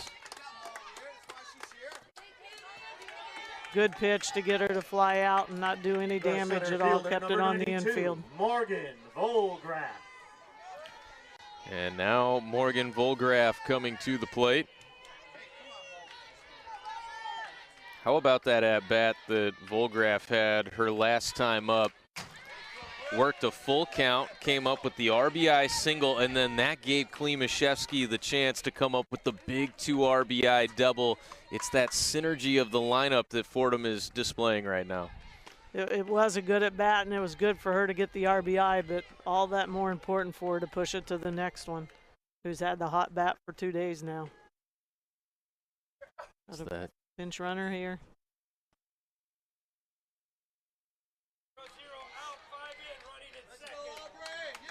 We got a runner for Karatzis. It'll be Aubrey Zavushi Ramos, excuse me, going out there to run. Number 5, Aubrey. And a look at our upcoming Ramos, schedule. base. Lower seed of the loser of our first 2 games will play St. Joe's tonight after SLU and Dayton get it going after this game. 0-2 again. She's doing a great job to start the at-bats. Just got to stay with it. Finding that put-away pitch has been tough. Rolls home. Gregus did a great job to get in front of it. You know they respect her arm. They didn't hardly even get off at third base on that. Got to be careful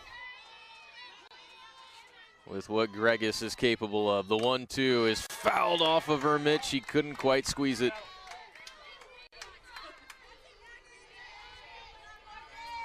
That close to being out of the inning. Yeah, if they can get out of this with just 1 run, that's a win. Bases loaded. The next to Volgraf in a 1-2 count. Is flied out of play.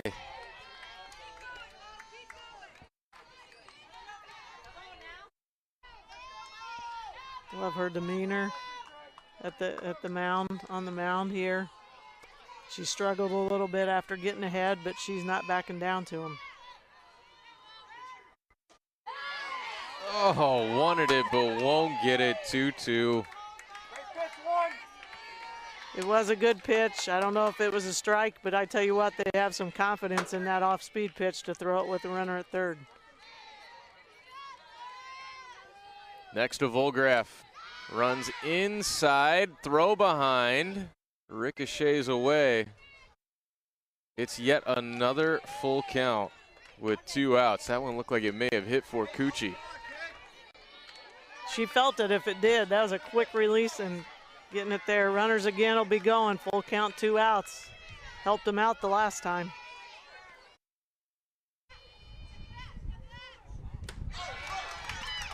That hitter. Unbelievable, worked ahead 0-2. Working ahead in the count to the first 3 batters that she faced, and yet 2 have been offered that free pass. Another run comes home. It's 10-3 Fordham. She's really gone right at him, but then just lost him. I don't know, trying to throw too good of a pitch or. And now it's that woman again, Victoria Klimaszewski. Fordham's glad to see her up, and Loyola is not. Couldn't get her to chase the first one. It's ball 1. Ball 2. You have no room for her. You got to be careful here.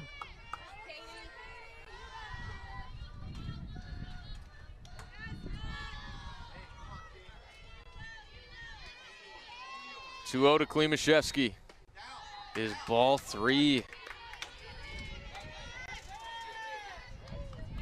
First kid she's fell behind on. See if she can come right back.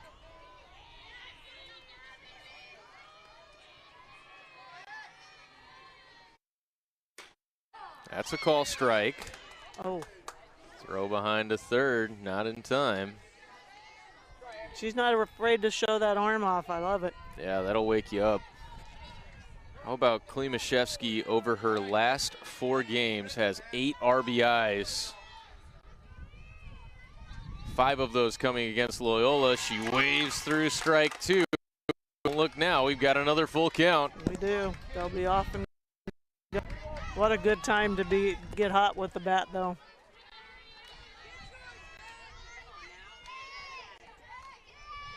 The payoff. Fouled away.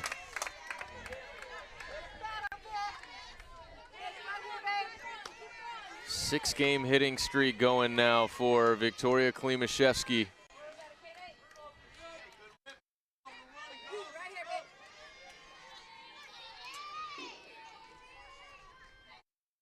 Gajdusek's 3-2. Fouled out of play. Tell you what, for a power hitter, she's a tough out. You don't normally see that necessarily. You see the slappers and, you know, the quick kids and that, but with her power, she's not an easy out. Couple of them in this lineup. Eva Karatzis fits that mold as well. Another 3-2 is ball 4, and that is a huge one. Runs the margin to 8. The center fielder, number 20, Nalia Nogue. You know, she's not walking them intentionally with the bases loaded, but this is frustrating for the defense without a doubt. We have seen 5 walks and a hit batter in this inning now. And now you have to deal with Nalia Nogue with the bases loaded. Yeah, it's not going to get any easier for her. Call strike 1 to her. Nogue is 1 for 2 with a walk and a single. She is the 9th hitter to the plate in the inning. I think that's twice in the 4 innings they've sent all 9. It is. Did it in the first as well.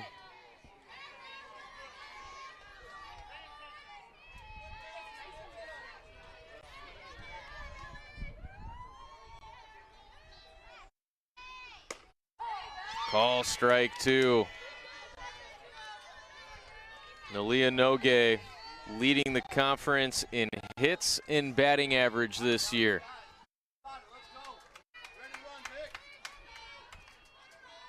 One, 2 to her. Just away. That's tough to take because it wasn't far off from that last strike. I was going to say, you got to have some guts to let that one go by. Bases are still loaded, a 2-2 count, and now Gajdusek calls time. Maybe got crossed up a little bit with the pitch com.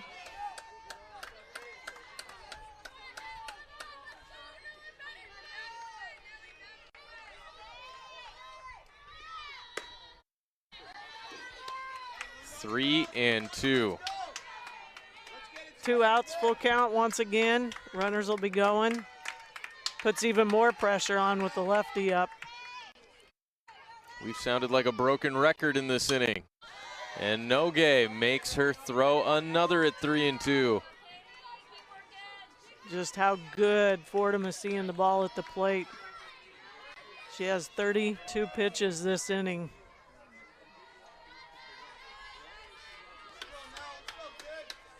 The payoff. Fouled out of play again. And talked about Nalia Nogue, that everyone on campus knows her. You can just see it with that smile that she has looking back at her dugout. Lights up any room she's in. One of those personalities that just draws everybody in. Stunning to think that these teams are even with 6 hits apiece.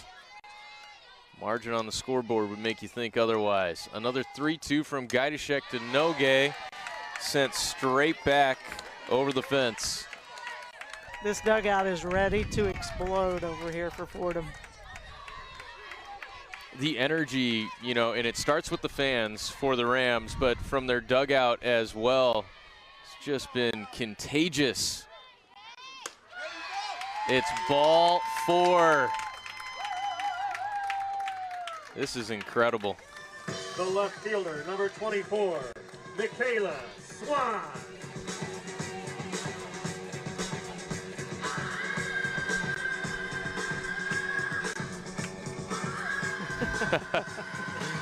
Last weekend, the Cincinnati Reds tied set, I believe, an MLB record, 7 straight walks with 3 different pitchers. We've seen 7 walks in this inning now. Michaela Swan takes low and away, ball 1. Even the pros can do that, I guess, huh? Yep. It's a tough game. And, you know, we did see a couple of those early 4-pitch walks, but these have been grinding at-bats from Fordham since. 2-0. If you had to take one guess what Michaela Swan already did in this inning, what would it be? Walk. You got it. You set me up well there. Put it on a tee. Call strike, low and outside corner. 12-3 now, Fordham in front. Swan also singled back in the first inning, 1 for 2. 3-1. They have been selective all game, but really this inning they're really being selective with pitches.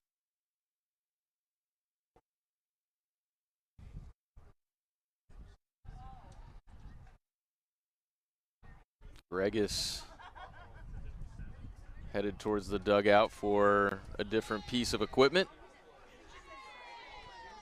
Technology is great when it works, right? When it works. Hopefully they have those charged well. That's what, you know, again, to make a Major League Baseball reference, you see a lot. The reliever will come out of the pen and they just haven't charged their pitch comm. And they got to go back to the dugout for another. A 3-1 coming to Michaela Swan. Call strike. It's a broken record here, Colin. Unbelievable. Volgraf at third, Klimaszewski at second, and Nogue at first. It is flied into shallow left field. Coming in to make the grab is Piotrowski. So finally the inning ends, but not before the Rams add 4 more. 5, 3, and 4-run innings to add up to their 12. As we go to the bottom of the 4th, you're watching the A-10 championship tournament.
Simcoe with her first pitch to Megan Piotrowski. It's ball 1, 9-1-2 due up here for Loyola.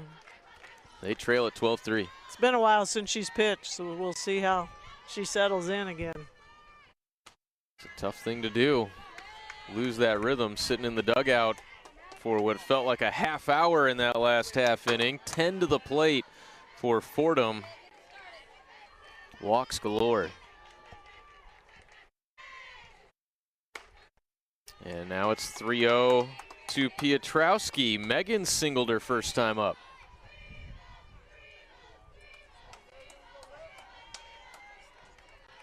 I don't think she'll have the green light here. They need a lot of runners.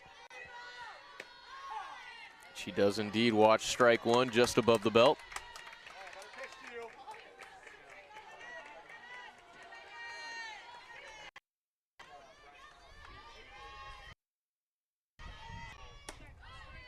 It's ball 4, so a leadoff walk for the Ramblers here in the bottom of the 4th. The center fielder, number 2, Sierra Sass. That's frustrating again. You get this big lead and you come out and walk the leadoff. But like I said, she's been sitting a long time. It could take her a minute. That one's popped back towards us.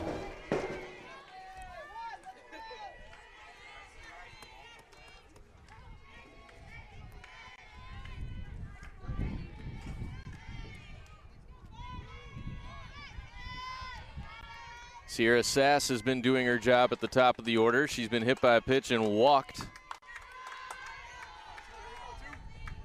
Counts at 1-1 on her.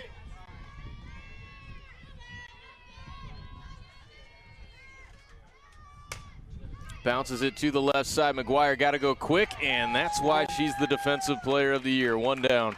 Any hesitation whatsoever there. She's not going to get her, but she attacked it, got it on that The second right short fielder, hop. number 13, Avery Vanderwood. Tremendous play by Kate McGuire. One of the senior leaders on this Fordham team. Seems like they've just got them in spades. That's bounced foul. And Lori, how about the importance of that senior leadership all going through the middle of the field? Nikki Sudol behind home plate, Kate McGuire at shortstop, and then you've got Nalia Nogue in center. Not enough said for good team leadership, especially in key positions, and that's 3 of the top positions that you wanted in. High IQ, good experience, and good leadership. Avery Vanderwood has a 1-1 count. She walked her first time up, bounced into a fielder's choice last time. She flies to Noge for the second out. Piotrowski back to the bag at second. The first baseman, number 12. Noge gets about as good as read off the bat as I've seen in center. Then you throw in her speed. She's going to cover a lot of ground and get to a lot of balls that most center fielders won't get to. 2 outs now with Lesnicki taking a pitch that looked pretty good for ball 1. They responded well the first 2 times that Fordham put the runs on. Let's see if they can get one more here. Lesnicki singled home a runner first time up, a routine grounder for Furcucci. She handles it on a couple hops and retires Lesnicki and the side. It remains a 12-3 Fordham lead. They'll try to add on when we return. This is the Betterment A10 Championship. For 50 years, the Atlantic 10 has stood for more than competition, creating a legacy of leaders and legends. From buzzer beaters Jumper in the air, he got it! to championships, where athletics, academics, and the pursuit of excellence converge. And there's Canby. As we celebrate the 50th anniversary of the A10 Conference, Nelson. we honor the past, embrace the present, and look forward to the future.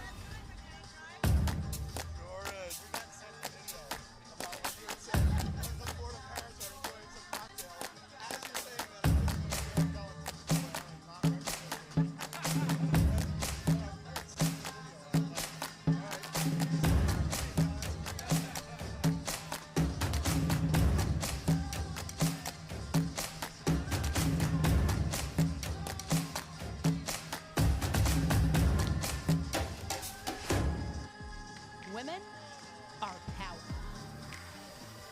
They're an unstoppable force.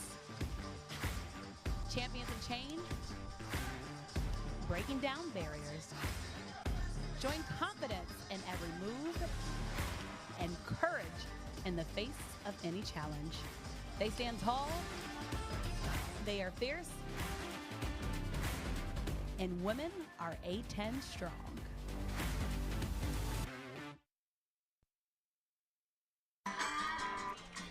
Welcome back to the Billiken Sports Center, site of the Betterment A10 Championship. It's been all Fordham in this one, and they've got the heart of their order leading things off here in the 5th. Nikki Sudol, followed by Furcucci, and then Karatzis.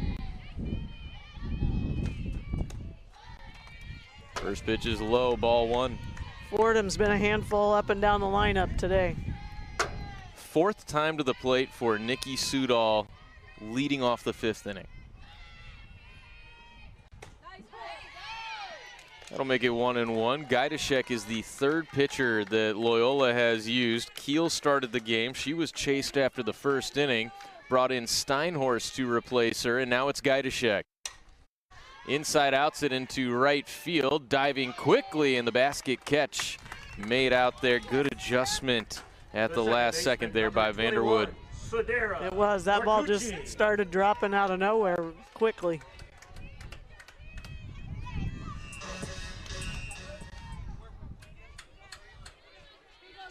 So now it brings up Sadira Furcucci.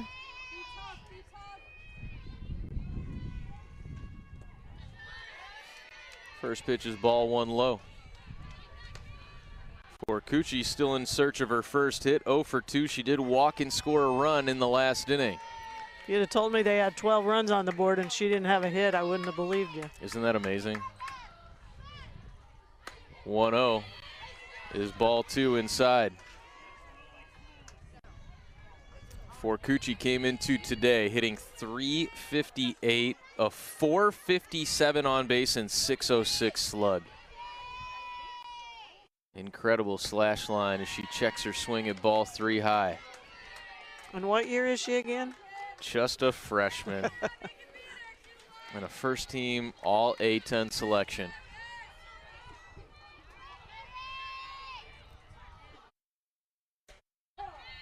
That one is a call strike, high and inside edge. She's really glad that was a strike because I guarantee you she wants to swing the bat.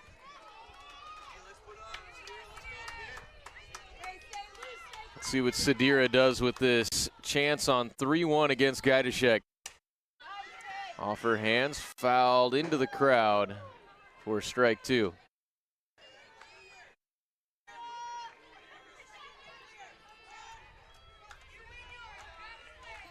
That Loyola dugout trying to keep things positive, but it's just been a rough game for them. 3-2 to Forcucci is spoiled. That was a much better swing there for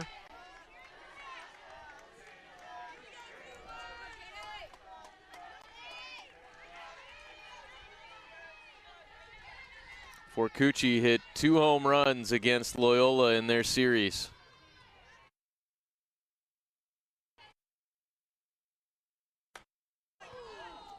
And that hits her.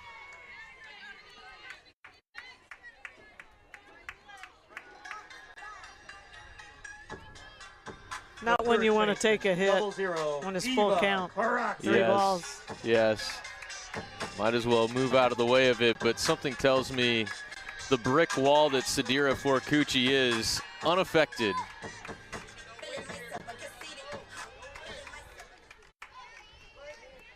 Eva Karatzis up now.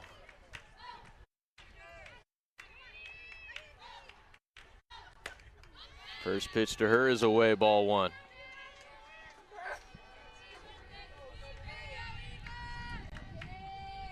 Eva still looking for an official at bat here. She has walked 3 times.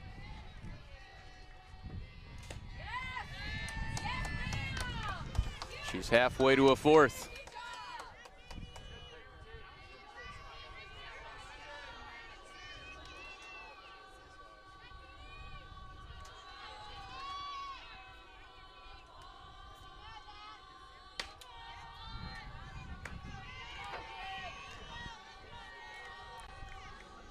I said it before, it's just frustrating. She can bounce back here, come back in the count. Fordham seems to be enjoying it in that dugout. 4-pitch walk. The shortstop. They've enjoyed a lot in the last 2 days here. Guess who's up? Kate McGuire with 2 on and 1 out. Already leading by 9. Ball 1. And Gajdusek really feeling the frustration.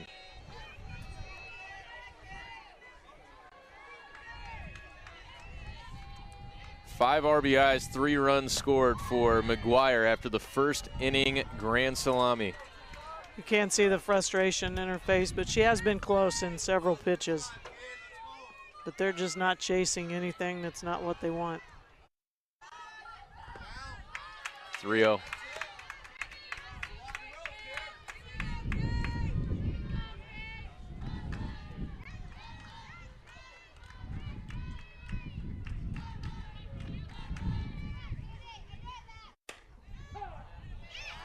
Call strike as McGuire sent the bat towards her dugout. She'll pick it back up.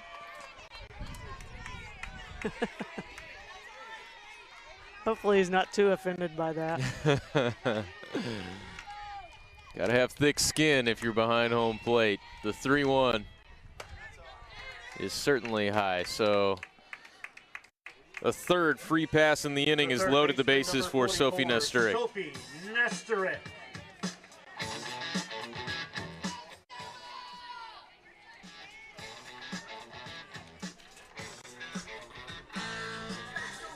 Coach is going to come out and talk to.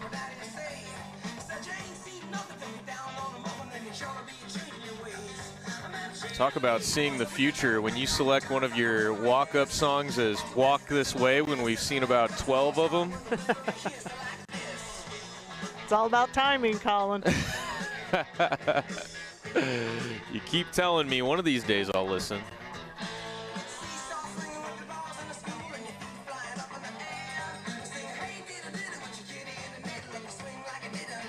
So Fordham, I mean, the way they're playing right now, Not only are they dominating the top seed in this tournament, they got to feel like anything that is in front of their face they can conquer at this point. They definitely are comfortable with what they're doing right now, and as well they should be. Yesterday they were impressive, and they've just continued it into the game today. Nesterik watches ball one. I mean, these borderline pitches, they're just not going after. Nesterik is 0 for 3 today, trying to break out of that. Almost hit her in the hands with ball two.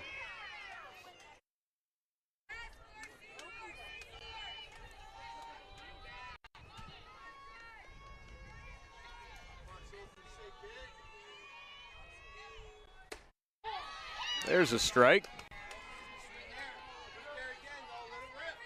It's almost like they're not even looking to attack the ball until they get one strike. It's the first strike we've seen since the Forcucci at bat. She's at third. Nesterik lines it through the infield. That brings one home. Getting the wave. Here comes Karatzis. A gun to home, and they got her. An incredible throw. That was a perfect throw. And Grigas just puts it on display again of how good she is. A laser beam from center field. Sierra Sass not only had a ton of velocity on that throw, she could not have made a more accurate throw from center than that. They're challenging, and I can already tell you this one's going to be unsuccessful. Yeah, this call is going to stand, but what a obvious that it is a perfect throw, but not all catchers are going to catch that perfect throw and put the tag on as quickly as she did. And it was a good send, right? Everything had to be perfect in order to get her. We'll let you know the result of the review. One run does come home on that play for Fordham. It is 13-3. You're watching the Betterment A10 Championship.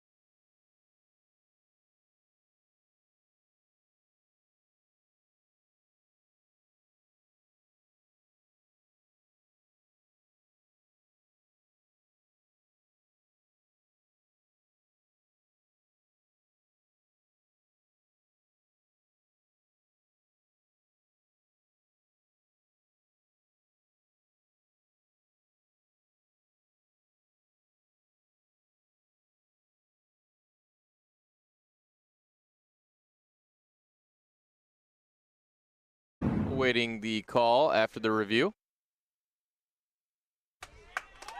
As we suspected, it is a confirmed out at home plate, so 2 outs in the inning now, but Fordham still up 13-3 after an absolute BB from Sierra Sass, and let's not forget how good that was from Abby Gregus as well. Can't blame Coach for sending her in that situation. It took a perfect throw, perfect tag, the whole combination to get that out, and it was still that close. How about this stat? That is the 8th outfield assist for Sierra Sass this year. That is getting it done. We're going to see a new pitcher here for Loyola.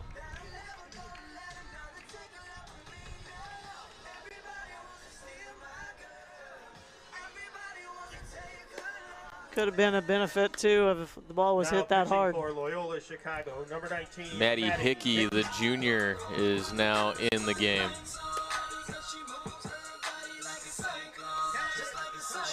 And not only does it hurt to potentially lose your first game in the tournament after getting the bye, winning the regular season championship, by the way, for the first time for Loyola in the A10, but now you have gone through so many pitchers, and a lot of them have thrown a high amount of pitches here in their first outing. Yeah, we're getting to see all 4 of them. Coach talked about they're a true pitching staff that complements each other. But They have thrown a good number, but not an excessive number by any means, for sure, just because they've rotated 4. Well, we told you the Fordham fans have shown out. They've got the fat heads going. Looking good in the stands and in the field. This is Morgan Volgraff lifting it into left field. Piotrowski is there, and with one pitch, Hickey gets out of it to send us to the bottom of the 5th. Loyola needs at least 3 runs to keep this game going. We'll be back at the Betterment A10 Championship.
Liz Sudeikis takes ball 1 from Olivia Simcoe to start the bottom of the 5th inning. Fordham has scored in 4 of the 5 innings today. Crooked numbers in 3 of those, leading 13-3.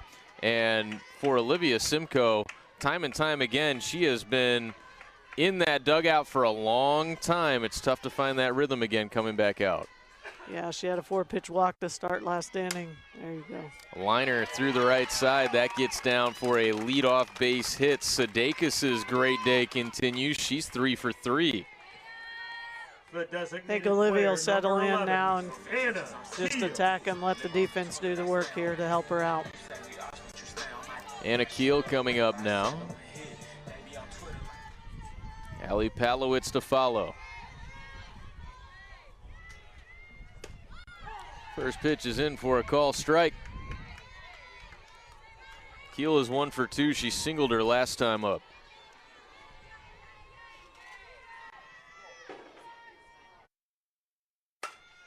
That's the line foul up the left field side.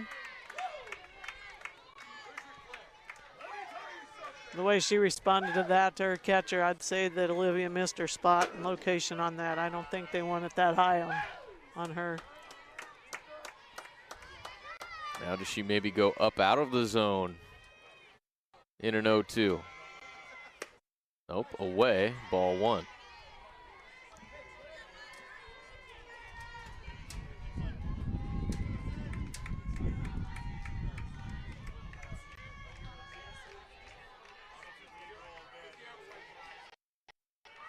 Off the end of the bat towards third, Ness loves it for the first out. Good pitch. Got her out in front, kept it outside, and got her to get a weak little fly ball off the end of the bat.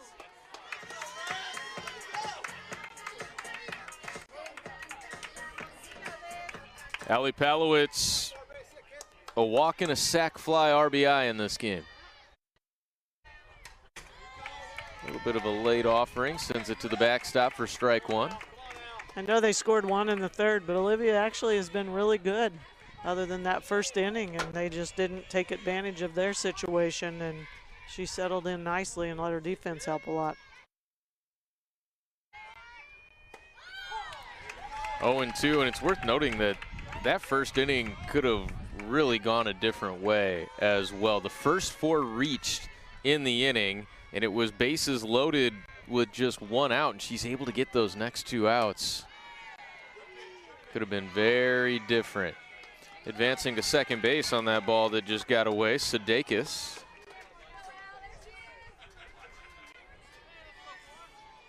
Nikki just tried to do a little bit too much. She jumped out there pretty good, and then she lost the handle on it.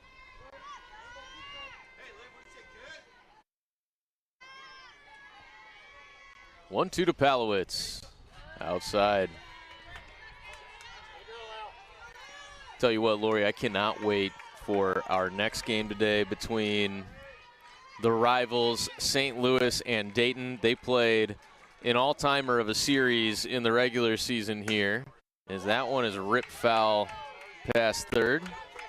I just keep hearing what kind of a rivalry it is, so it's going to be interesting for sure. You think it's been loud with these Fordham fans? You just wait. It's going to be a crazy scene before long here at the Billiken Sports Center. 2-2 from Simcoe. Oh, awfully good, but ball 3.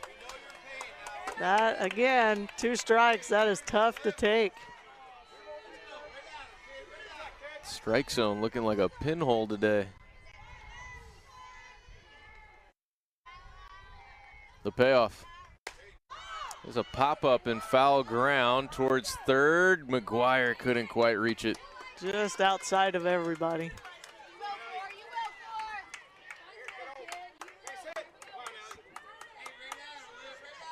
Good at bat here from Palowitz.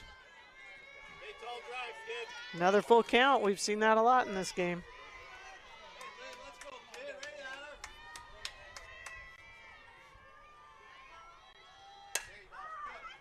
Into the corner and right, and that's a fair ball. Thinking 2, Sudeikis will go ahead and come on home. In fact, ending up at third is Palowitz. It's 13-4. That is a tough play. That ball was curving away from her. Had a lot of side spin on it and just dropped fair. And I know of all the field is in great shape, but that right field when you get over in foul is pretty wet. Hope she's okay. Yeah, went down a little bit, had to go and retrieve it. So an RBI triple for Palowitz.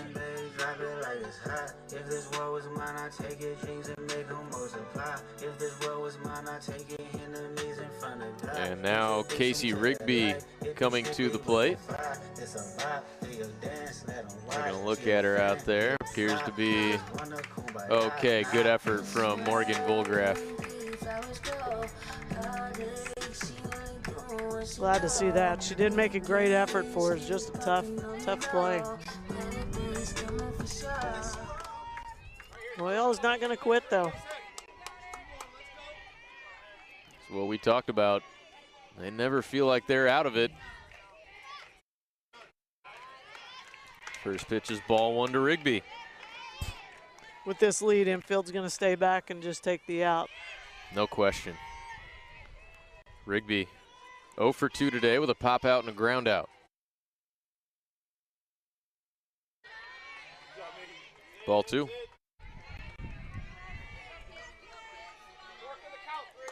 No, they've hit 2 balls hard, but Olivia's just got to settle in and let her defense help her.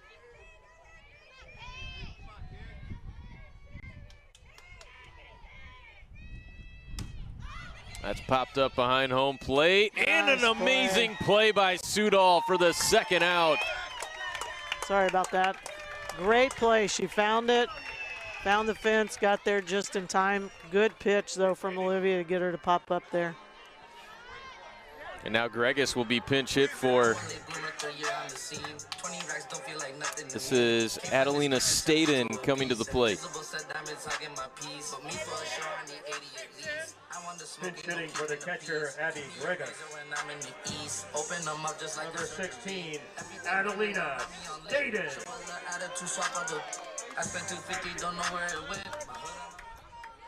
So we were talking about that grand slam from McGuire that was the big fly back in the first inning, and Tatis's 2 grand slams in 1 inning. Laura Boning did that for SLU softball back in the day. As this gets away, that run will come home from third and Palowitz. I think she tried to glove that one again, and that time it didn't work so well. It got by her and scored that run. Hard to believe. 2 in one game or 1 inning? In 1 inning. Wow. And it's only been done 2 Grand Slams by one player, at least at the time of that 2 Grand Slams in 1 inning, had been done 4 times in NCAA history, and 3 of them were in the same inning. Wow. 1-1 here to Staten. That's a pop-up to the left side. McGuire, the Defensive Player of the Year, puts the finishing touches on it. A 13-5, 5-inning win for the 4-seed Fordham over the regular season champs and 1-seed Loyola Chicago Ramblers. We're going to hear from Melissa Inoue in post-game next, so don't go anywhere. Fordham takes it 13-5. We'll be right back on ESPN.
The angle should be higher. It was like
What do you think about the way that your team's synergy is coming together at the right time? I think it took us a little bit to kind of understand what everyone's role is, especially offensively. But I think once everyone knew their strengths and kind of what our staff's decisions were, I think they bought in more. And I think they've just trusted in our prep work. And it's hopefully showing right now. Colin set you up for the Grand Slam. He just mentioned that she hadn't had any home runs, that's right. and she just smacked it. So what a good feeling that was for her. She kind of looked at me, and I gave her a quick little adjustment. But, I mean, she put a good swing on the ball. We knew she was right there. You know, Kate has such a great eye at the plate, and I was happy for her because she hasn't had a home run all year. And she's not that type of hitter, mainly. She's more a line drive kid, you know. Boy, she crushed that one, though. She did. So. Yeah, third career home run, 15 doubles this year, like you mentioned. She is a line drive hitter and can get it done in multiple ways. She was named the Defensive Player of the Year as well, and I'd have to think the runner-up may have been Nalia Nogue. Talk about the strength of your defense through the middle. Yeah, I mean, I don't know. I'm a defensive-minded person. That's kind of how I was. I was not a very good hitter, so it was defense. But we've said all the time, like defense is what's going to win ball games and stuff. And credit to Coach Jake, he works with the infield. Coach Kenzie works with the outfield. And, good, talented players. Like I said, our job is to get out of their way right now. Melissa Inoue, congrats on the win, and thank you so much for the time. Go Rams. Good luck. Thank you, guys. Appreciate it. Appreciate Coach Inoue and appreciate all of you and our outstanding crew tuning in to Game 1. SLU and Dayton is coming up next. For my partner, Lori Blade, I'm Colin Surrey saying so long just for a little bit on ESPN.